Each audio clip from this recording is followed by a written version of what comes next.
జీవితం అంతా సుఖంగా గడవాలంటే ఏం చెయ్యాలి, ఏ మంత్రం జపించాలి అని రమణ మహర్షిని అడిగారు. ఆయన ఏం చెప్పాడు తెలుసా?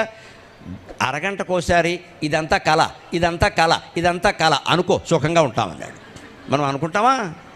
మంచి ఖరీదైన ఆభరణం కనగానే కళ ఏంటి, వజ్రాలు అదిరిపోతుంటే అంటాను. ఇక్కడ ఆ వజ్రాల ఆభరణం ఎవడో పట్టుకుపోయాడు అనుకో, ఇది కళ అయితే బాగుండు, ఇది కళ అయితే బాగుండు అంటే నీ ఇష్టం వచ్చింది కళ అవ్వాలా, నీ ఇష్టం వచ్చింది నిజం అవ్వాలా, అన్నీ నువ్వే నిర్ణయిస్తే లక్ష్మీదేవి ఎందుకు ఇక్కడ? అన్నీ ఒకలాగే అనుకోవాలి అంటే అన్నీ నిజం అనుకో, లేదా అన్నీ కళ అనుకో, ఏదో ఒకటి చెయ్యి. వజ్రాల ఆభరణం మన దగ్గర ఉండడము కళే, పోవడము కళే, గొడవ లేదు. లేదు, ఉండడము నిజమే, పోవడము నిజమే, గొడవ లేదు. ఏదో ఒక రకం స్థితి. ఉండడం ఏమో నిజం కానీ పోవడం ఏమో కళ. ఉండడం మాత్రం నిజం అంటే ఉండాలని నువ్వు అనుకుంటున్నావు అన్నమాట. ఈ అనుకోవడంలో ఉంది సమస్య అంతా. ఈ ఏమీ అనుకోకుండా ఏది వస్తే దాన్ని స్వీకరించడం ఉందే దాన్నే జ్ఞానం అంటారు. అంతా ఒక్కటే అయినప్పుడు నీకు ఏది వస్తే ఏముంది ఇక్కడ?